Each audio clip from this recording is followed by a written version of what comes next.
আল্লাহ রাসূল সাল্লাল্লাহু আলাইহি ওয়াসাল্লাম নামাজ ছেড়ে দিয়ে মসজিদ থেকে চলে গেলেন। কিছুক্ষণ পরে আল্লাহ রাসূল সাল্লাল্লাহু আলাইহি ওয়াসাল্লাম আসলেন, নামাজ পড়ালেন। সাহাবায়ে কেরাম নামাজের পরে নবীজিকে বিভিন্ন মাসআইল জিজ্ঞাসা করতেন। সাহাবায়ে কেরাম ভয়ে ভয়ে নবীজিকে জিজ্ঞাসা করলেন, ইয়া রাসূলুল্লাহ, নামাজের জন্য দাঁড়ালাম, ইকামত হয়ে গেল, আপনি তাকবীর বাঁধবেন, নামাজ শুরু করবেন, এমন সময় আপনি দেখলাম নামাজ ছেড়ে দিয়ে চলে গেলেন। যদি বলতেন তাহলে আমরা জানতে চাই আপনি কোথায় গিয়েছিলেন, কেন গিয়েছিলেন। এবার আল্লাহ রাসূল সাল্লাল্লাহু আলাইহি ওয়াসাল্লাম বলেন, আল্লাহ পাক রব্বুল আলামিন বান্দার কিছু সম্পদ আমার কাছে রেখে দিয়েছিলেন। আমার কাছে কিছু স্বর্ণ মুদ্রা ছিল, এই সমস্ত স্বর্ণ মুদ্রাগুলোকে আমি গরীবদের মাঝে বন্টন করে দিয়েছিলাম। একমাত্র একটা স্বর্ণ মুদ্রা ছিল, আমার বালিশের নিচে সেটা রেখে দিয়েছিলাম, এটা কাউকে পাই নাই বন্টন করার জন্য। এবার আমি যখন নামাজের জন্য দাঁড়ালাম, নামাজ যখন আদায় করতে যাব, আমার মনে পড়ে গেল ওই যে একটা স্বর্ণ মুদ্রা রয়ে গেছে, এই স্বর্ণ মুদ্রা তো আমি গরীবদের কাছে আদায় করে দিতে পারি নাই, গরীবের কাছে গরীবের হক পৌঁছে দিতে পারি নাই। এই জন্য আমার মনে চিন্তা হলো, আমি যে নামাজের মধ্যে দাঁড়াবো আর আল্লাহ রাব্বুল আলামিনের সাথে নামাজের মাধ্যমে কথোপকথন করব, আমার চিন্তা হয়, আমার পেরেশানি হয়, যদি এই নামাজের মধ্যে ওই যে স্বর্ণ মুদ্রার কথা মনে আসে, আমার এই ধন সম্পত্তির দিকে আমার মনটা ঝুঁকে যায়, তাহলে তো আমার নামাজটা বরবাদ হয়ে যাবে। এই জন্য আমি আমার এই সম্পত্তির হক আদায় করার জন্য এই সম্পত্তিটাকে তার প্রকৃত মালিকের কাছে পৌঁছে দেওয়ার জন্য দৌড়ে চলে গেলাম। এবার আমার মনটা পরিপূর্ণ শান্ত, আমি যখন নামাজ পড়ব খুব নিশ্চিতভাবে শান্তভাবে আমি নামাজ আদায় করতে পারবো। নামাজের মধ্যে ওই যে ধন সম্পত্তির দিকে আমার মন যাবে না, নামাজটা আল্লাহর দরবারে পরিপূর্ণভাবে কবুল হবে। আমরা যেন আজকে আমি স্বর্ণ রূপা ব্যবহার করতেছি, হতে পারে আল্লাহ রাব্বুল আলামিন এই স্বর্ণ এবং রূপাগুলোকে কিয়ামতের ময়দানে আমার জন্য ওগুলোকে সাপ বানায় দিবেন, সাপ বানায় দিবেন। শুধু কি তাই না, আল্লাহ রাসূল সাল্লাল্লাহু আলাইহি ওয়াসাল্লাম বলেন, 20 ঘর সাপে রূপান্তরিত হয়ে ওই যে বান্দা আল্লাহ রাব্বুল আলামিন তাকে যাকাত দেওয়ার সম্পত্তি দান করেছিলেন, কিন্তু সে যাকাত আদায় করে নাই, আল্লাহ রাব্বুল আলামিনের হুকুমে ওই সাপগুলো তাকে দংশন করতে থাকবে। সাপ দংশন করবে আর বলবে, আনা মালুকা আনা কানসুকা, ওই যে আমাকে গচ্ছিত রেখেছো, ব্যাংকে রেখেছো, আর ওই ব্যাংক থেকে তুমি যাকাত আদায় করো নাই, সিন্ধুকের মধ্যে রেখে দিয়েছো, যাকাত আদায় করো নাই, বিভিন্ন গোপন জায়গায় তুলে রেখেছো, যাকাত আদায় করো নাই, আলমারির মধ্যে গচ্ছিত রেখে দিয়েছো, আমার এই সম্পত্তির যাকাত আদায় করো নাই, আল্লাহ রাব্বুল আলামিন কিয়ামতের ময়দানে আমার সমস্ত সম্পত্তিগুলোকে সাপে রূপান্তরিত করে দিবেন। এবার এই সাপ আমাকে কিয়ামতের পর থেকে আজীবনের জন্য আমাকে এই সাপ দংশন করতে থাকবে। यहाँ हम सब मुसाफिर हैं, वही आखिर ठिकाना, कोई आगे रवाना है, कोई पीछे रवाना। मौत को समझा है गाफिल इख्तितामे जिंदगी, दौर हकीकत मौत तेरे इब्तिदाए जिंदगी, दर हकीकत मौत तेरे इब्तिदाए जिंदगी। वनशहदु अन्न सय्यदना व सनदना व हबीबना व तबीबना व तबीब क़ुलूबिना व मौलाना मुहम्मदन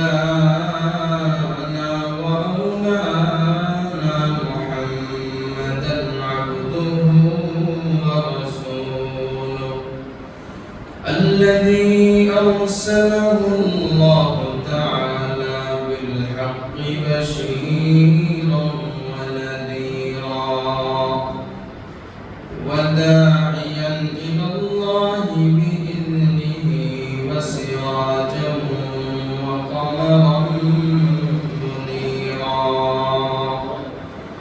أما بعد فأعوذ بالله من الشيطان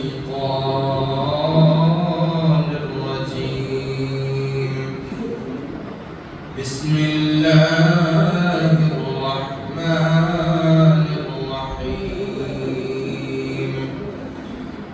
والذين يكنزون الذهب والفضة ولا ينفقونها في سبيل الله فبشرهم بعذاب أليم وقال رسول الله صلى الله عليه وسلم من أتاه الله مالا فلم يؤد زكاته مثل له يوم القيامة شجاعا أقرع صدق الله مولانا العظيم وصدق رسوله النبي الكريم الله رب العالمين نصاب পরিমাণ মালের মালিক যিনি তার উপরে গরিবদের কিছু হক রেখে দিয়েছেন। এই পরিমাণ সম্পত্তি যদি তোমার হয় তাহলে তোমার আশেপাশে যারা হকদার, গরিব, মিসকিন, তোমার আত্মীয় স্বজনের মধ্যে যারা অসহায়, এমন মোট 8 শ্রেণীর মানুষ আল্লাহ রাব্বুল আলামিন নির্ধারণ করে দিয়েছেন যে তোমার এই সম্পত্তির মধ্যে তাদের অধিকার আছে, তাদের হক আছে। এই অধিকার এবং এই হক যদি কেউ আদায় না করে তাহলে এর শাস্তি কি হবে? আল্লাহ রাব্বুল আলামিন কোরআনের মধ্যে বলেন والذين يكنزون الذهب والفضة ولا ينفقونها في سبيل الله فبشرهم بعذاب أليم আল্লাহ রাব্বুল আলামিন বলেন যারা স্বর্ণ রূপা রাজা নিজেদের ধন সম্পদকে সঞ্চিত করে রাখে, জমা করে রাখে, ওয়ালা ইউনফিকুনাহা ফি সাবিলিল্লাহ আল্লাহর পক্ষ থেকে নির্ধারিত খাতে তারা খরচ করে না। আল্লাহ রাব্বুল আলামিন তার নবী মুহাম্মদুর রাসূলুল্লাহ সাল্লাল্লাহু আলাইহি ওয়াসাল্লামকে লক্ষ্য করে বলেন ফাবাশশিরহুম বিআযাবিন আলীম। ও রাসূল, আপনি আপনার উম্মতদেরকে, এই সমস্ত উম্মত যারা ধন সম্পদকে জমা করে রাখে কিন্তু তারা খরচ করে না, তাদেরকে আপনি যন্ত্রণাদায়ক শাস্তির সুসংবাদ দেন। আল্লাহ রাব্বুল আলামিন বলেন কেমন যন্ত্রণাদায়ক শাস্তি হবে? ইয়াউমা ইউহমা আলাইহা ফি নারি জাহান্নাম ফাতুওয়া বিহা জিবাহুহুম ওয়া জুনুবুহুম ওয়া যুহুরুহুম হাদা মা কানাজতুম লিআনফুসিকুম ফাযুকু মা কুনতুম তাকনিজুন। আল্লাহ রাব্বুল আলামিন বলেন কিয়ামতের ময়দানে যাদের উপরে যাকাত ফরজ হয়েছিল, যাদের সম্পত্তির মধ্যে গরিবদের হক ছিল, তারা হক আদায় করে নাই, অসহায় মানুষের হক ছিল, তাদের হক আদায় করে নাই, এমন ব্যক্তিদেরকে ধরে ধরে আল্লাহর ফেরেশতারা আল্লাহ তাআলার হুকুমে তাদের সম্পত্তিগুলোকে একসাথে জমা করবেন। সমস্ত সম্পত্তিগুলোকে জমা করার পরে আল্লাহ রাব্বুল আলামিন এই সব সম্পত্তিগুলোকে আগুন দিয়া জ্বালায়া একসাথ করবেন। আগুন দিয়া জ্বালায়া এবার এই আগুনের মধ্যে ওই বান্দাকে তাকে শাস্তি দেওয়া হবে, আগুনের মধ্যে তাকে নিক্ষেপ করা হবে। বিশেষভাবে 3টা অঙ্গের কথা আল্লাহ রাব্বুল আলামিন বলেন ফাতুওয়া বিহা জিবাহুহুম ওয়া জুনুবুহুম ওয়া যুহুরুহুম। এই আগুনের মাধ্যমে আল্লাহ রাব্বুল আলামিন তার চেহারাকে জ্বালায়া দিবেন। ওয়া জুনুবুহুম, আল্লাহ রাব্বুল আলামিন তার পার্শ্বদেশকে জ্বালায়া দিবেন। আল্লাহ রাব্বুল আলামিন বলেন আল্লাহ তার পিঠকে জ্বালায়া দিবেন। এই 3টা অঙ্গকে আল্লাহ রাব্বুল আলামিন বলেন কিয়ামতের ময়দানে যারা যাকাত আদায় করে না তাদের জন্য আমি এই শাস্তি নির্ধারণ করে রেখেছি। আল্লাহ রাসূল সাল্লাল্লাহু আলাইহি ওয়াসাল্লাম হাদিসের মধ্যে বলেন, قال رسول الله صلى الله عليه وسلم من أتاه الله مالا فلم يؤد زكاته مثل له يوم القيامة شجاعا أقرع। আল্লাহর হাবিব জনাবে মুহাম্মদ রাসূলুল্লাহ সাল্লাল্লাহু আলাইহি ওয়াসাল্লাম হাদিসের মধ্যে বলেন, যাদেরকে আল্লাহ রাব্বুল আলামিন ধন সম্পত্তি দান করেছেন কিন্তু এই সম্পত্তির যাকাত যারা আদায় করে না, কিয়ামতের ময়দানে আল্লাহ রাব্বুল আলামিন তাদের সমস্ত সম্পত্তিগুলোকে জমা করে একটা বড় অজগর সাপে তাদেরকে রূপান্তরিত করবেন। যত স্বর্ণ রূপা, যত অর্থ সম্পত্তি যা কিছু আছে আল্লাহ রাব্বুল আলামিন এগুলোকে একসাথে করে বড় একটা অজগরের সাপে রূপান্তরিত করে দিবেন। বড় একটা সাপ হয়ে যাবে। আজকে আমি যে বিল্ডিং এর মধ্যে আছি আল্লাহ রাব্বুল আলামিন হয়তো ওটাকে সাপ বানায় দিবেন। আজকে আমি স্বর্ণ রূপা ব্যবহার করতেছি, হতে পারে আল্লাহ রাব্বুল আলামিন এই স্বর্ণ এবং রূপাগুলোকে কিয়ামতের ময়দানে আমার জন্য ওগুলোকে সাপ বানায় দিবেন। সাপ বানায় দিবেন। শুধু কি তাই না, আল্লাহ রাসূল সাল্লাল্লাহু আলাইহি ওয়াসাল্লাম বলেন 20 ঘর সাপে রূপান্তরিত হয়ে ওই যে বান্দা আল্লাহ রাব্বুল আলামিন তাকে যাকাত দেওয়ার সম্পত্তি দান করেছিলেন কিন্তু সে যাকাত আদায় করে নাই, আল্লাহ রাব্বুল আলামিনের হুকুমে ওই সাপগুলো তাকে দংশন করতে থাকবে। সাপ দংশন করবে আর বলবে, আনা মালুকা আনা কানজুকা, ওই যে আমাকে গচ্ছিত রেখেছো, ব্যাংকে রেখেছো, আর ওই ব্যাংক থেকে তুমি যাকাত আদায় করো নাই, সিন্ধুকের মধ্যে রেখে দিয়েছো, যাকাত আদায় করো নাই, বিভিন্ন গোপন জায়গায় তুলে রেখেছো, যাকাত আদায় করো নাই, আলমারির মধ্যে গচ্ছিত রেখে দিয়েছো, আমার এই সম্পত্তির যাকাত আদায় করো নাই, আল্লাহ রাব্বুল আলামিন কিয়ামতের ময়দানে আমার সমস্ত সম্পত্তিগুলোকে সাপে রূপান্তরিত করে দিবেন। এবার এই সাপ আমাকে কিয়ামতের পর থেকে আজীবনের জন্য আমাকে এই সাপ দংশন করতে থাকবে। খুব মজা পাবো তাই না? অজগর সাপ, সাধারণ ধরা সাপ বলে মেন্টা সাপ, এগুলো দেখতে তো অনেকে ভয় পায়। তাহলে ওই সাপ, অজগর সাপ, এগুলো দেখতেই তো ভয় পায়। চিড়িয়াখানার মধ্যে যে রাখা হয় ছোট ছোট সাপ, এর চেয়ে আরো কত বড় বড় সাপ আছে, এগুলোকে কাচের মধ্যে নিশ্চিত যে আমাদেরকে দংশন করতে পারবে না, ওরকম ভাবে এগুলোকে বেষ্টন করে রাখা আছে। তারপরে অনেক দূর থেকে দেখে, অনেক দূরে থাকে, কাছে তারা যায় না। যদি বাই চান্স কোনো রকমে ছুটে চলে আসে আমার কাছে, এই একটা ভয় থাকে। তাহলে দুনিয়াতে যদি এই পরিমাণ ভয় থাকে, তাহলে আখিরাতের ব্যাপারে আমাদের ভয় নাই। আল্লাহ রাসূল সাল্লাল্লাহু আলাইহি ওয়াসাল্লামের ভাষ্য অনুযায়ী এই সম্পদ আমার জন্য কাল হয়ে দাঁড়াবে, আর সম্পদই আমার জন্য রহমত হবে যদি এই সম্পত্তির হক যেটা আছে ওই হক আমি আদায় করি। আল্লাহ রাসূল সাল্লাল্লাহু আলাইহি ওয়াসাল্লামের কাছে দুইজন মহিলা আসছেন, আর দুইজনের মহিলার হাতেই বালা ছিল, স্বর্ণের বালা ছিল।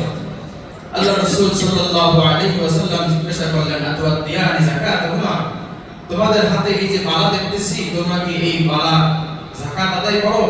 তারা বলল না। তখন আল্লাহ রাসূল সাল্লাল্লাহু আলাইহি ওয়াসাল্লাম বলেন, তোমরা কি চাও বা তুমি কি পছন্দ করো যে আল্লাহ রাব্বুল আলামিন কিয়ামতের ময়দানে এই বালাগুলোকে, স্বর্ণের বালাগুলোকে আল্লাহ রাব্বুল আলামিন আগুনের বালায় রূপান্তরিত করবেন? আজকে তুমি দুনিয়াতে স্বর্ণ করতেছো, আখিরাতের ময়দানে আগুন হয়ে যাবে। দুনিয়াতে স্বর্ণের বালা যেরকম ভাবে করেছো, আখিরাতের ময়দানে এটা আগুনের বালায় রূপান্তরিত হয়ে যাবে, আর আগুন তোমার এই হাতের মধ্যে দাও দাও করে জ্বলতে থাকবে। তাহলে সম্পত্তি হক যাদের জন্য হক আছে তাদেরকে হক আদায় করে দেওয়া। আল্লাহ রাসূল সাল্লাল্লাহু আলাইহি ওয়াসাল্লামের কাছে সামান্য পরিমাণ অতিরিক্ত সম্পত্তি যদি থাকতো, ওই সম্পত্তি অন্যের কাছে গরিবদের মধ্যে বিলি না করা পর্যন্ত আল্লাহ রাসূলের শান্তি লাগতো না। আল্লাহ রাসূল সাল্লাল্লাহু আলাইহি ওয়াসাল্লাম একদিন নামাজে দাঁড়াবেন, তাকবীরে তাহরিমা বাঁধবেন, ইকামত হয়ে গেছে, তাকবীর বাঁধবেন, নামাজ শুরু করবেন, এমন সময় নামাজ শুরু না করে সরাসরি মুসল্লা থেকে নবী চলে গেলেন। সাহাবায়ে কেরাম হতভম্ব হয়ে গেলেন যে আল্লাহ রাসূল নামাজ না পড়ে কোন দিকে রওনা করবেন। আমরা হয়তো বলতাম ইমাম সাহেব হয়তো কোনো অঘটন ঘটেছে, এই জন্য কি মসজিদ থেকে দৌড়ে পালাইছে। আল্লাহ রাসূল সাল্লাল্লাহু আলাইহি ওয়াসাল্লাম নামাজ ছেড়ে দিয়ে মসজিদ থেকে চলে গেলেন। কিছুক্ষণ পরে আল্লাহ রাসূল সাল্লাল্লাহু আলাইহি ওয়াসাল্লাম আসলেন, নামাজ পড়ালেন। সাহাবায়ে কেরাম নামাজের পরে নবীজিকে বিভিন্ন মাসআইল জিজ্ঞাসা করতেন। সাহাবায়ে কেরাম ভয়ে ভয়ে নবীজিকে জিজ্ঞাসা করলেন, ইয়া রাসূলুল্লাহ, নামাজের জন্য দাঁড়ালাম, ইকামত হয়ে গেল, আপনি তাকবীর বাঁধবেন, নামাজ শুরু করবেন, এমন সময় আপনি দেখলাম নামাজ ছেড়ে দিয়ে চলে গেলেন। যদি বলতেন তাহলে আমরা জানতে চাই আপনি কোথায় গিয়েছিলেন, কেন গিয়েছিলেন। এবার আল্লাহ রাসূল সাল্লাল্লাহু আলাইহি ওয়াসাল্লাম বলেন, আল্লাহ পাক রব্বুল আলামিন বান্দার কিছু সম্পদ আমার কাছে রেখে দিয়েছিলেন। আমার কাছে কিছু স্বর্ণ মুদ্রা ছিল, এই সমস্ত স্বর্ণ মুদ্রাগুলোকে আমি গরীবদের মাঝে বন্টন করে দিয়েছিলাম। একমাত্র একটা স্বর্ণ মুদ্রা ছিল আমার বালিশের নিচে, সেটা রেখে দিয়েছিলাম, এটা কাউকে পাই নাই বন্টন করার জন্য। এবার আমি যখন নামাজের জন্য দাঁড়ালাম, নামাজ যখন আদায় করতে যাব, আমার মনে পড়ে গেল ওই যে একটা স্বর্ণ মুদ্রা রয়ে গেছে, এই স্বর্ণ মুদ্রা তো আমি গরীবদের কাছে আদায় করে দিতে পারি নাই, গরীবের কাছে গরীবের হক পৌঁছে দিতে পারি নাই। এই জন্য আমার মনে চিন্তা হলো আমি যে নামাজের মধ্যে দাঁড়াবো আর আল্লাহ রাব্বুল আলামিনের সাথে নামাজের মাধ্যমে কথোপকথন করব, আমার চিন্তা হয়, আমার পেরেশানি হয়, যদি এই নামাজের মধ্যে ওই যে স্বর্ণ মুদ্রার কথা মনে আসে, আমার এই ধন সম্পত্তির দিকে আমার মনটা ঝুঁকে যায়, তাহলে তো আমার নামাজটা বরবাদ হয়ে যাবে। এই জন্য আমি আমার এই সম্পত্তির হক আদায় করার জন্য এই সম্পত্তিটাকে তার প্রকৃত মালিকের কাছে পৌঁছে দেওয়ার জন্য দৌড়ে চলে গেলাম। এবার আমার মনটা পরিপূর্ণ শান্ত, আমি যখন নামাজ পড়ব খুব নিশ্চিতভাবে শান্তভাবে আমি নামাজ আদায় করতে পারবো। নামাজের মধ্যে ওই যে ধন সম্পত্তির দিকে আমার মন যাবে না, নামাজটা আল্লাহর দরবারে পরিপূর্ণভাবে কবুল হবে। আমরা যে নামাজ আদায় করি, নামাজের মধ্যে ব্যবসার চিন্তা, পরিবারের চিন্তা, ছেলের চিন্তা, বউর চিন্তা, পুরা দুনিয়ার চিন্তা, অন্য সময় যদি চিন্তা না আসে, নামাজের মধ্যে আসে, তাহলে আমার নামাজটা কেমন নামাজ হইতেছে। এই জন্য আল্লাহ রাব্বুল আলামিন যে সম্পত্তি দান করেছেন, ওই সম্পত্তি দান করেছেন আমাকে আমার খরচের জন্য, এবং আমার এই সম্পত্তির মধ্যে অন্যের হক রেখে দিয়েছেন। সম্পত্তি হলেই আল্লাহ রাব্বুল আলামিন যে তাকে মহব্বত করে দিয়েছেন এরকম না। আল্লাহ কখনো কাউকে সম্পত্তি না দিয়ে পরীক্ষা করেন, আবার কখনো কাউকে দিয়ে পরীক্ষা করেন। হযরত সালাবা ইবনে হাবিব রাদিয়াল্লাহু তাআলা আনহু আল্লাহর রাসূলের একজন সাহাবী ছিলেন। উনি এসে আল্লাহর রাসূলের কাছে বললেন, ইয়া রাসূলুল্লাহ, পারিবারিকভাবে অনেক কষ্টে আছি, আমি দরিদ্র মানুষ, অনেক কষ্ট করতে হয় ধন সম্পত্তির কারণে, আপনি একটু আল্লাহর কাছে দোয়া করেন যে আল্লাহ যেন আমাকে বড়লোক বানায়। এবার আল্লাহ রাসূল সাল্লাল্লাহু আলাইহি ওয়াসাল্লাম প্রথম দিন বললেন, যাও, যেভাবে আছো এভাবে অনেক সুখে আছো, শান্তিতে আছো, মন মানলো না। আরেকদিন আবার আল্লাহ রাসূল সাল্লাল্লাহু আলাইহি ওয়াসাল্লামের কাছে আসলেন, আয়েশা বললেন, ইয়া রাসূলুল্লাহ, আল্লাহর কাছে একটু দোয়া করেন, পারিবারিকভাবে অনেক কষ্টে, আল্লাহ জানে, আল্লাহ যাতে করে আমাকে বড়লোক বানায় দেন, আমাকে ধন সম্পত্তি দান করেন। আল্লাহ বলেন, ধন সম্পত্তি হলে এটা মানুষের জন্য পরীক্ষা, তুমি যেভাবে আছো ভালো আছো। আবার আসলেন, তৃতীয়বার আসার পরে এবার আল্লাহ রাসূল সাল্লাল্লাহু আলাইহি ওয়াসাল্লাম দোয়া করলেন, আয় আল্লাহ, আপনি তার সম্পত্তির মধ্যে বরকত নসিব করেন। এবার এই দোয়া করার পরে আল্লাহ রাব্বুল আলামিন তাকে অনেক ধন সম্পত্তি দিলেন। তার কিছু গরু হলো, কিছু ওট হলো, কিছু ছাগল হলো। এবার উনি এগুলোকে পরিচর্যা করতে লাগলেন। পরিচর্যা করেন আর নামাজের সময় হয় নামাজ পড়েন। আল্লাহ রাসূল যেহেতু দোয়া করেছেন বরকতের দোয়া, তো বরকত হইতেছে, একটার পর একটা, এই গরু থেকে গরু হয়, ছাগল থেকে ছাগল হয়, ওট থেকে ওট হয়, হইতেছে। এবার আল্লাহ রাসূল সাল্লাল্লাহু আলাইহি ওয়াসাল্লামের পিছনে নামাজ পড়ে, অন্য সময় সুন্নাত পড়ে, নফল পড়ে, এরপরে যাইতো। এবার সম্পত্তি বেড়ে গেছে, কোন রকম নফল বা সুন্নাত বা কোন রকম রাসূলের পিছনে ফরজটা পড়েই গেল। কিছুদিন পর আরো সম্পত্তি বৃদ্ধি পেল। এবার তাকে মদিনা থেকে কিছুটা দূরে যেতে হলো, যে মদিনার মধ্যে জায়গা হইতেছে না, এত পরিমাণ সম্পত্তি আল্লাহ দিয়েছেন তাকে। মদিনা থেকে বের হয়ে গেল। এবার জোহরের সময় আসে, আসরের সময় আসে, বাকি 3 ওয়াক্ত আল্লাহর রাসূলের পিছনে নামাজ পড়তে আসে না, সময় পায়। এই যে ব্যবসার চাপ, অনেক বেশি চাপ, হুজুর পারি না, নামাজ পড়তে পারি না, কোন রকম মসজিদে দোকানের মধ্যে পড়ে থাকি, মসজিদে যাওয়ার সুযোগ পাই না। সাহাবা ইবনে হাতিব কিছুদিন পর তার সম্পত্তির মধ্যে আরো বৃদ্ধি পেল। এবার সম্পত্তির কারণে আল্লাহ পাক রব্বুল আলামিন এত সম্পত্তি দান করেছেন। আগে তো যোহরের নামাজ আর আসরের নামাজ নবীজির পিছনে মদিনায় পড়তো, এবার আসর বা শুধু যোহরের নামাজ আদায় করে। সাহাবা ইবনে হাতিব কিছুদিন পরে যোহর বাদ দিয়ে দিল। ওই যে আস্তা বনের মধ্যে যেখানে সে ওই গরু ছাগল গরুকে লালন পালন করে সেখানে নামাজ আদায় করে ফেলে, আর মসজিদে আসার সুযোগ পায় নাই। কিছুদিন এরকম ভাবে চলতে লাগলো।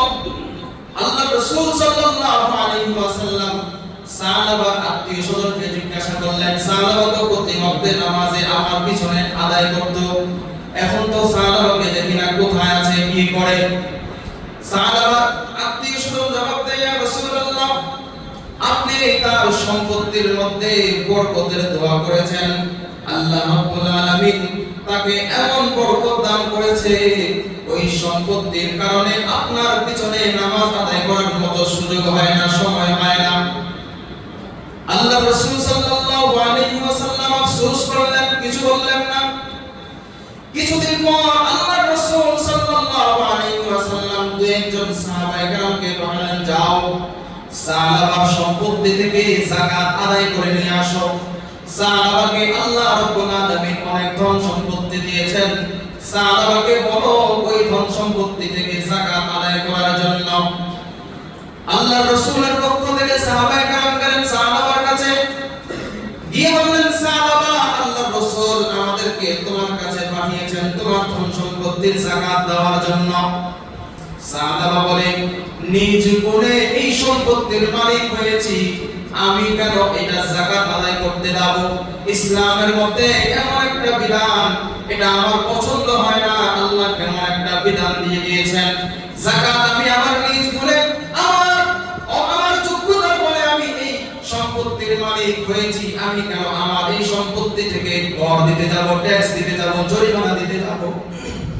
জরিমানা যেমন দিতে হয়, আমি কেন আমার সম্পত্তির মধ্য থেকে জরিমানা দিতে যাব? সুতরাং আমি যাকাত আদায় করতে পারবো না। আল্লাহ রাসূল সাল্লাল্লাহু আলাইহি ওয়াসাল্লামের কাছে সাহাবায়ে কেরাম ফিরে আসলেন, এসে বললেন, ইয়া রাসূলুল্লাহ, সাহাবার কাছে আমাদেরকে পাঠিয়েছেন, কিন্তু সাহাবা যাকাত আদায় করতে রাজি না। আল্লাহ রাসূল সাল্লাল্লাহু আলাইহি ওয়াসাল্লামের জবান থেকে বদদুয়া বের হয়ে গেল, ওয়াইহাক ইয়া সাহাবা, ও সাহাবা তোমার জন্য দুর্ভোগ, সাহাবা তোমার জন্য সামনে বড় আফসোসের কারণ হবে। এই কথা যখন আল্লাহ রাসূলের জবান থেকে বের হয়ে গেল, ওই যে সাহাবার আত্মীয়-স্বজন যারা মদিনার মধ্যে বসবাস করে দৌড়ে চলে গেল সাহাবার কাছে, ও সাহাবা কি এমন অকর্ম করেছো? আল্লাহ রাসূল সাল্লাল্লাহু আলাইহি ওয়াসাল্লামের জবান থেকে তোমার জন্য বদদুয়া বের হয়ে গেছে। এবার সাহাবা দৌড়ে চলে আসলো, কারণ সাহাবা নিশ্চিত জানে আল্লাহ রাসূলের জবান থেকে যেটা বের হয় সেটা কার্যকর হয়, নিশ্চিতভাবে কার্যকর হয়। আল্লাহ রাসূল সাল্লাল্লাহু আলাইহি ওয়াসাল্লামের কাছে সাহাবা আবার নিজেই ধন সম্পত্তির যাকাত নিয়ে আল্লাহ রাসূলের দরবারে উপস্থিত হয়ে গেল।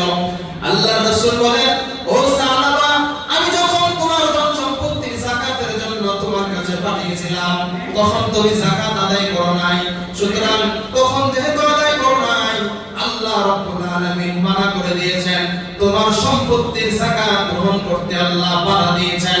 সুতরাং তোমার সম্পত্তির যাকাত আমি গ্রহণ করতে পারবো না, তুমি তোমার সম্পত্তিগুলোকে নিয়ে আবার চলে যাও। হযরত সাহাবা অনেক কাকুতি মিনতি করে যখন দেখলেন আল্লাহ রাসূল সাল্লাল্লাহু আলাইহি ওয়াসাল্লাম তার সম্পত্তির যাকাত গ্রহণ করলেন না, সম্পত্তিগুলোকে নিয়ে আবার চলে গেল। এবার কিছুদিন পর আল্লাহ রাসূল সাল্লাল্লাহু আলাইহি ওয়াসাল্লামের ইন্তেকাল হয়ে গেল। আল্লাহ রাসূল দুনিয়া থেকে চলে গেলেন। আল্লাহ রাসূলের পরে প্রথম খলিফাতুল মুসলিমিন হযরতে আবু বকর রাদিয়াল্লাহু তাআলা আনহু খলিফা হলেন। এবার খলিফাতুল মুসলিমিন আবু বকর সিদ্দিক রাদিয়াল্লাহু তাআলা আনহুর শাসনামলে সাহাবা আবার যাকাত নিয়া ওই সম্পত্তির যাকাত নিয়ে আবার আবু বকরের দরবারে উপস্থিত হলো। আবু বকরের স্পষ্ট ঘোষণা, ও সাহাবা, আল্লাহর রাসূল সাল্লাল্লাহু আলাইহি ওয়াসাল্লাম তোমার সম্পত্তির যাকাত গ্রহণ করে নাই। আল্লাহর রাসূলের বদদুয়া তোমার উপরে আছে। আল্লাহর রাসূল যেহেতু তোমার সম্পত্তির যাকাত গ্রহণ করতে রাজি হয় নাই, সুতরাং নবীজি না নিয়ত নেন নাই। এই কারণে আল্লাহ পাক রব্বুল আলামিন তোমাকে যে সম্পত্তি দান করেছেন সেই সম্পত্তির যাকাত আমি আবু বকরও নিতে রাজি না। হযরত সাহাবা আবার চলে গেল সম্পত্তি নিয়ে, যাকাত আদায় করতে পারল না। এবার হযরত আবু বকরের পরে হযরত ওমর রাদিয়াল্লাহু তাআলা আনহুর শাসনামল আসলো। হযরত ওমর যখন সিংহাসনে বসলেন, সাহাবা আবার সম্পত্তির যাকাত নিয়ে আবার হযরত ওমর রাদিয়াল্লাহু তাআলা আনহুর দরবারে উপস্থিত হয়ে গেল। হযরত ওমরের স্পষ্ট ঘোষণা, আল্লাহর রাসূল তোমার সম্পত্তির যাকাত গ্রহণ করে নাই। আল্লাহর রাসূলের প্রিয় সাহাবী হযরত আবু বকর তোমার যাকাত গ্রহণ করে নাই। সুতরাং তারা যেহেতু তোমার যাকাত গ্রহণ করে নাই, আমি ওমরও তোমার যাকাত গ্রহণ করতে রাজি না। আল্লাহর রাসূলও নেন নাই, হযরত আবু বকরও নেন নাই, হযরত ওমরও নেন নাই। হযরত ওসমানের জামানায় উনি আসলেন আবার যাকাত নিয়ে, ওসমান রাদিয়াল্লাহু তাআলা আনহু নেন নাই। এরপরে উনি ইন্তেকাল করলেন। তাহলে আল্লাহর রাসূল, এখানে প্রশ্ন আসে যে সে তো নিজের থেকে পরবর্তীতে বুঝতে পেরেছে যে আমি আমার সম্পত্তি যাকাত দেওয়া দরকার, সে তো হয়তোবা তওবা করেছে। আল্লাহর রাসূল কেন নিলেন না? আবু বকর কেন নিলেন না? ওমর কেন নিলেন না? ওসমান কেন নিলেন না? প্রশ্ন আসে কিনা যে একজন মানুষ যখন গুনাহ থেকে, পাপ থেকে যখন সে তওবা করে, তখন না নেওয়ার কারণটা কি? যেখানে আল্লাহ মাফ করে দেন, আল্লাহর রাসূল মাফ করেন নাই, আবু বকর মাফ করেন নাই, ওমর মাফ করেন নাই, ওসমানও মাফ করেন নাই, কারণটা কি? কারণ হলো মুফাসসিরিনে কেরাম বলেন, আল্লাহর রাসূল সাল্লাল্লাহু আলাইহি ওয়াসাল্লাম ওহীর মাধ্যমে জানতে পেরেছেন, যদিও সাহাবা সাহাবী ছিল, যদিও সাহাবা মুসলমানদের অন্তর্ভুক্ত ছিল, কিন্তু সে উপরে মুসলমান ছিল, ভিতরে মুনাফিকি স্বভাব ছিল। এই জন্য আল্লাহর রাসূল সাল্লাল্লাহু আলাইহি ওয়াসাল্লাম তার এই সম্পদ গ্রহণ করেন নাই। ওমর গ্রহণ করেন নাই, আবু বকর গ্রহণ করেন নাই, হযরত ওসমান গ্রহণ করেন। এজন্য সম্পদ আল্লাহ আমাকে দিয়েছেন, এর মানে আমি এই সম্পত্তির মালিক হয়েছি নিজ ক্ষমতা বলে, নিজ যোগ্যতার বলে। আর এটাকে আমি যদি জরিমানা মনে করি, তাহলে আল্লাহ রাসূল যেহেতু এই সাহাবার জন্য বদদুয়া দিয়ে গেছেন, হতে পারে ওই বদদুয়ার অংশীদার আমরা হয়ে যাব। সবচাইতে বড় সম্পত্তির মালিক ছিল ফেরাউনের যুগে কারুনের, বলে না কারুনের ধন বখিলা খায় না, কি যেন একটা বলে গ্রামের মধ্যে, যে আল্লাহ রাব্বুল আলামিন কারুনকে এত সম্পত্তি দান করেছেন। কোরআনের মধ্যে আসছে লাতালুবু বিল উসবাতি লিল কুওয়া, বিরাট এক দল মানুষ পহলওয়ান যারা, এরাও তাদের গুদামে, তার এই সম্পত্তির গুদামের চাবি বহন করতে পারত না, কষ্ট হয়ে যেত। যে বলে যে তার এই যে চাবি ছিল, তার তালা যেগুলো ছিল, তালাগুলো ছিল চামড়ার তৈরি, কারণ লোহা লঙ্কা আমরা যেরকম স্টিলের, এগুলো যদি চাবি হইতো বা তালা হইতো, এগুলো বহন করতে অনেক কষ্ট হতো। এজন্য সে তালা বানিয়েছে চামড়া, চাবিও বানিয়েছে চামড়া, তাতে করে বহন করতে কষ্ট হয়। এই পরিমাণ চাবি যদি তাদের বহন করতে কষ্ট হয়, শুধুমাত্র গুদামের চাবি, তাহলে গুদামের মধ্যে, তার ওই কারখানার মধ্যে কত ধন সম্পত্তি দিয়েছে। আর সেও কেমন ব্যক্তি ছিল যে আমাদের যুগে তো হাফেজ যারা, আমাদের অনেক গুণ, অনেক কদর, অনেক মর্যাদা। ওই সময়ে তাওরাতের হাফেজ ছিল মাত্র 3 জন ব্যক্তি। একজন ছিল হযরত মুসা আলাইহিস সালাম, তার ভাই হযরত হারুন আলাইহিস সালাম, আরেকজন এই যে হযরত মুসা আলাইহিস সালামের বোন জামাই, কেবল আপন বোন হয় অথবা চাচাতো বোন, এই চাচাতো বোন জামাই এই কারণ। চিন্তা করছেন তার যোগ্যতা কতটুকু? কারণ তাওরাত ছিল 10 লক্ষ আয়াতের, 10 লক্ষ আয়াত। আমাদের কিন্তু 6236 টা আয়াত কোরআনের মধ্যে, তাওরাতের মধ্যে 10 লক্ষ আয়াত। এই 10 লক্ষ আয়াতের হাফেজ ছিল কারুন। 3 জনের মধ্যে একজন হলো কারুন। আবার সে নবীর বোন জামাই, কত বড়, সে কত বড় যোগ্যতার অধিকারী। এই ব্যক্তির কাছে যখন হযরত মুসা আলাইহিস সালাম গেলেন, গিয়ে বললেন, কারুন আল্লাহ রাব্বুল আলামিন তোমাকে যে সম্পত্তি দান করেছেন ওই সম্পত্তি থেকে যাকাত আদায় করো। এরপরে কারণ বলল যে ক্বালা ইন্নামা উতিতুহু আলা ইলমিন ইনদি, সে বলল ইন্নামা উতিতুহু আলা ইলমিন ইনদি, আমার নিজের জ্ঞানে নিজের যোগ্যতার বলে সম্পত্তির মালিক হয়েছি, আমি কেন আমার এই সম্পত্তি থেকে তোমাকে যাকাত আদায় করতে যাব। এবার বলতেছে ঠিক আছে যাকাত দিব, কতটুকু? বলতেছে যাকাত দিতে হবে তোমাকে 40 টাকা 1 টাকা দিতে হবে। চিন্তা করে দেখলো হায় হায় কোটি কোটি টাকা সম্পত্তি ওরে এখনই দিয়ে দিতে হবে। তো কৌশল অবলম্বন করলো এই যাকাত না দিয়ে অন্য কোনো পন্থা অবলম্বন করা যায় কিনা। এবার সে একজন মহিলাকে সে রেডি করলো যে তোমাকে আমি কিছু টাকা দেব, এই টাকার বিনিময়ে তুমি মুসা আলাইহিস সালামের বিরুদ্ধে তুমি অভিযোগ দায়ের করবা, অপবাদ দিবা। কি অপবাদ দিবা? মুসা যখন কোন সমাবেশের মধ্যে কথা বলবা তখন তুমি বলবা যে মুসা তোমার সাথে জিনা করেছে। নাউজুবিল্লাহ। এবার ওই যে এক সমাবেশের মধ্যে হযরত মুসা আলাইহিস সালাম এবার ভাষণ দিতেছেন, এবার হারুন জিজ্ঞাসা করলো যে মুসা আলাইহিস সালাম আমার বলে একটা প্রশ্ন, আপনাকে এই প্রশ্নটা করতে চাই। আচ্ছা বলেন তো, কেউ যদি জিনা করে তাহলে তার শাস্তি কি? বা বিবাহিত যদি হয় তাহলে তার শাস্তি হলো সবার সামনে তাকে পাথর মেরে হত্যা করা হবে। বলতেছে যদি আমি করি, হ্যাঁ তুমি করলে একই শাস্তি। হযরত মুসা আলাইহিস সালামকে সরাসরি তো বলতে পারতেছেন না, তো ঘুরায় বলতেছে যদি আমি করি তোমার ক্ষেত্রে একই শাস্তি, বা যদি আপনি করেন, যদি আপনি করেন আমি করলে একই শাস্তি, যেই করবে সেই সাথে তার ব্যাপারে একই শাস্তি। এবার ওই যে মহিলাকে দাঁড় করায় দিল, মহিলা বলল যে আপনি আমার সাথে জিনা করেছেন। আল্লাহর রাসূল হযরত মুসা আলাইহিস সালামের মেজাজ গরম হয়ে গেল, এমনিতে মেজাজ গরম। এবার হযরত মুসা আলাইহিস সালাম ওই নারীকে জিজ্ঞাসা করলো সত্যি করে বলো আমি কি তোমার সাথে জিনা করেছি?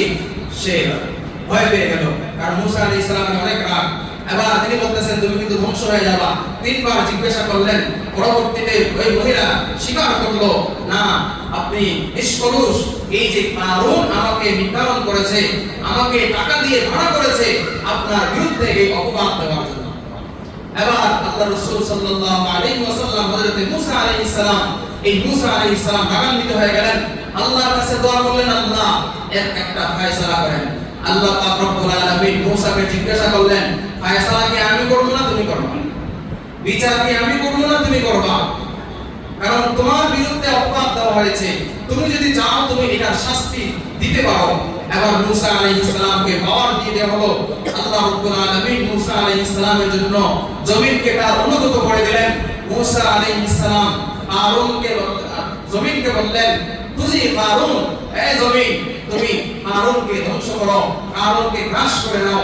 এবার এই সম্পদ হযরত মুসা আলাইহিস সালামের বদদুয়ার বদৌলতে এই জমিন কারুনকে গ্রাস করা শুরু করলো, তার হাঁটু পর্যন্ত গেড়ে গেল। এবার সে তওবা করতেছে মুসা আর করব না, মাফ করে দাও। মাফ করে দিছে, আবার বলতেছে ও বুঝলাম, এবার আমার এই যে এত সম্পত্তি আমার জমিনের মধ্যে দাবায় দিয়া আমার সম্পত্তি তুমি আর তোমার খোদায় ভোগ করবা, এটাই তো তোমার উদ্দেশ্য নাকি? চিন্তা করে আল্লাহ যাদের অন্তরে মোহর মেরে দেয়, সম্পত্তির মোহ যাদের মধ্যে ঢুকে যায় তাদের অবস্থা এমনই হয়। এবার বলতেছে যে আমি চলে যাব, ঠিক আছে আমার সম্পত্তি তুমি আর তোমার খোদায় মিলে খাইবা, খাইও ভালো করে খাইও। এবার মুসা আলাইহিস সালামের মেজাজ আরো গরম হয়ে গেল। এবার আল্লাহর হুকুমে মুসা আলাইহিস সালাম জমিনকে আদেশ করলেন জমিন কারুনকেও ধর, কারুনের সম্পত্তিও ধর।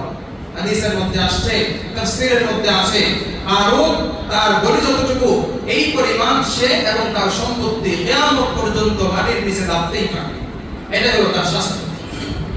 তাহলে আল্লাহ রাব্বুল আলামিন আমাদেরকে যে সম্পত্তি দান করেছেন এই সম্পত্তির হক আদায় করা। এবার এই সম্পত্তি কাদেরকে দিব? আল্লাহ রাসূলুল্লাহ পাক রব্বুল আলামিন কোরআনের মধ্যে বলেন ইন্নামাস সাদাকাতু লিল ফুকারা'i ওয়াল মাসাকিন ওয়াল 'আমিলিনা 'আলাইহা ওয়াল মুআল্লাফাতি কুলুবুহুম ওয়া ফির রিকাবি ওয়াল গারিমিনা ওয়া ফি সাবিলিল্লাহি ওয়া বিনিস সাবিল। আল্লাহ রাব্বুল আলামিন 8 শ্রেণীর মানুষের কথা এখানে উল্লেখ করেছেন। ইন্নামাস সাদাকাতু লিল ফুকারা, এক নাম্বার খাত হলো ফকির যারা, 2 নাম্বার খাত হলো ওয়াল মাসাকিন, মিসকিন যারা, তাদেরকে তুমি তোমার এই যাকাতের সম্পত্তি দান করবা। ওয়াল 'আমিলিনা 'আলাইহা, যারা এই যাকাত আদায় করে তাদেরকে দান করবা। এটা হলো ইসলামের খেলাফত যখন থাকে তখনকার হিসাব। তো এক নম্বর হলো ফকির যারা দরিদ্র তাদেরকে, আর মিসকিন যারা একেবারে নিঃস্ব এরা হলো মিসকিন। ফকির হলো যাদের কিছু না কিছু আছে, কিছু হলে তারা খেয়ে বাঁচতে পারে, আর মিসকিন হলো একেবারে নিঃস্ব যারা, তারা। তো ফকিরদেরকে দান করবা।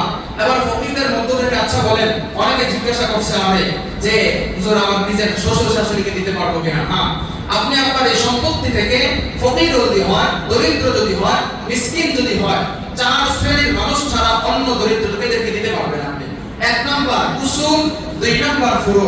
উসুল মানে হলো আমার ঊর্ধ্বতন যারা, অর্থাৎ আমার বাবা, আমার মা, আমার মায়ের মা, মায়ের মায়ের মা, এরকম যত উপরে আছে, আমার বাবার বাবা, দাদা, দাদার বাবা, বাবার বাবা, এরকম উপরের দিকে যারা যাবে তাদেরকে দেওয়া যাবে না।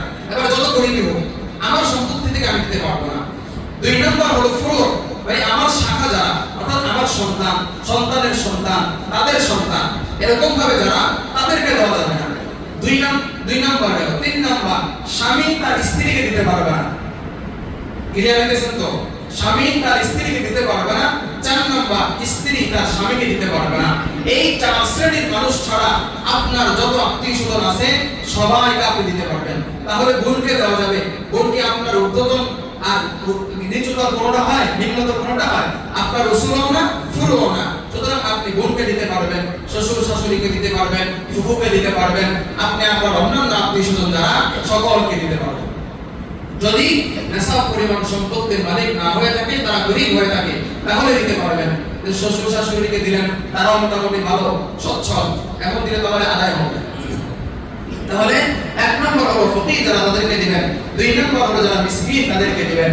তাহলে ফকিরদের ক্ষেত্রে সর্বপ্রথম চিন্তা করবেন আমার পরিবারের সদস্যদের মধ্য থেকে কারা গরিব, অর্থাৎ আমার ফ্যামিলির মধ্যে, আমার আত্মীয়দের মধ্যে যারা গরিব, তাদেরকে অগ্রাধিকার দিবেন। হ্যাঁ, তাদেরকে অগ্রাধিকার দিলে 2টা ফায়দা। 1 নম্বর হলো যাকাত তো আদায় হলোই, যাকাত দেওয়ার ফজিলত। 2 নম্বর হলো আত্মীয়তার হক রক্ষা হলো। আত্মীয়দের খোঁজ খবর রাখা, আর্থিকভাবে খোঁজ খবর রাখা, এটাও আপনার উপর দায়িত্ব, নৈতিক দায়িত্ব। তাহলে ওই দায়িত্ব আদায় হলো। এই ক্ষেত্রে বিশেষভাবে লক্ষ্য রাখবেন আপনার আত্মীয়স্বজন। ওই যে তারাবির আগে বলেছিলাম যে অনেক সময় দেখা যায় আত্মীয় গরিব কিন্তু তাকেও দেয় না। কেন দেয় না? হয়তো তার সাথে ওই যে আইন নিয়ে মারামারি অথবা কোনো বিভিন্ন কারণ নিয়ে মারামারি, তো তাকে না দিয়ে অন্যদেরকে দেয়, বা সে না খেয়ে থাকুক তারপর তাকে দিব না। ওই যে হযরত আবু বকরের ঘটনা বললাম। হ্যাঁ, নেক কাজের ক্ষেত্রে এরকম না করা। আপনি ভালো কাজ করেন, আপনার দায়িত্ব আপনি পালন করেন, এবং সে তার অপকর্মের কারণে সে শাস্তি পাবে বা তার এটার জন্য সে জবাবদিহি করতে হবে, তার বিষয়, কিন্তু আপনি আপনার হক আদায় করে যান। এরপরে যারা মাদ্রাসায় পড়ে, যারা দ্বীনি ইলম শিক্ষা করে, দ্বীনের কাজে যারা জড়িত, তাদেরকে দিল সওয়াব 2টা হবে। 1 নাম্বার হলো গরিবের হক আদায় হলো। 2 নাম্বার হলো আপনি এই যে তাকে দেওয়ার কারণে সে যে ইলম শিখলো, সে যে পড়াশোনা করলে বড় হলো, সে যতজনকে সে যত বছর আমল করবে কিয়ামত পর্যন্ত এই আমলের জারি থাকবে আপনার উপরে, এটা সাদকায়ে জারিয়ার সওয়াব হবে। কারণ সে শিখে আরেকজনকে শিখাবে, সে আরেকজনকে শিখাবে, এরকম তার এই ইলম বিস্তৃত হতে থাকবে। এজন্য তাকে দেওয়া, এজন্য গরিবদেরকে দেওয়া। তাহলে গরিব, ওই যে সপ্তাহে বলেছিলাম সামাজিক কার্যক্রমে এই সম্পত্তি দেওয়া যাবে না। বিভিন্ন বিল্ডিং হইতেছে মসজিদ মাদ্রাসায়, দেওয়া যাবে না। একমাত্র গরিবের হক। যাকাতের নামই হলো তামলিকু মালিক, যে মালের মালিক বানায় দেওয়া। এজন্য কাউকে যাকাত দেওয়া মানে আমি আমার এই সম্পত্তির মালিক বানায় দিলাম, বিল্ডিং এর পিছনে দিলাম, কারে মালিক বানায় দিলাম? এটা তো গরিব নাকি? তাহলে এই যাকাত আদায় করার ক্ষেত্রে খুব সচেতন হওয়া যে আমার যাকাতটা সঠিক খাতে আদায় হচ্ছে কিনা। যদি যাকাত আদায় না হয় ঠিক জায়গায়, তাহলে আমার এই যাকাতের কোনো ফায়দা হবে। এরপরে সর্বশেষ, সামনে তো 20 রমজান আসতেছে, ইতিকাফের সময় আসতেছে। ইতিকাফ আল্লাহর রাসূল সাল্লাল্লাহু আলাইহি ওয়াসাল্লামের সুন্নাত। আল্লাহর রাসূল প্রত্যেক রমজানে ইতিকাফ করেছেন, এক রমজানও বাদ দেন নাই। শুধু এক রমজানে বাদ দিয়েছিলেন, পরবর্তী রোজায়, পরবর্তী রমজানে আল্লাহর রাসূল সাল্লাল্লাহু আলাইহি ওয়াসাল্লাম ওই রমজানের আগের রমজানে ইতিকাফের কাজা করেছিলেন। তাহলে চিন্তা করেন, এটা সুন্নতে মুআক্কাদা আমল, কিন্তু কতটা গুরুত্বপূর্ণ আমল হলে আল্লাহ রাসূল সাল্লাল্লাহু আলাইহি ওয়াসাল্লাম এক বছরটা আরেক বছর কাজা করেছেন। তাহলে বোঝা গেল আল্লাহ রাসূল আমৃত্যু যেটার উপরে আমল করে গেছেন এটা অনেক গুরুত্বপূর্ণ আমল।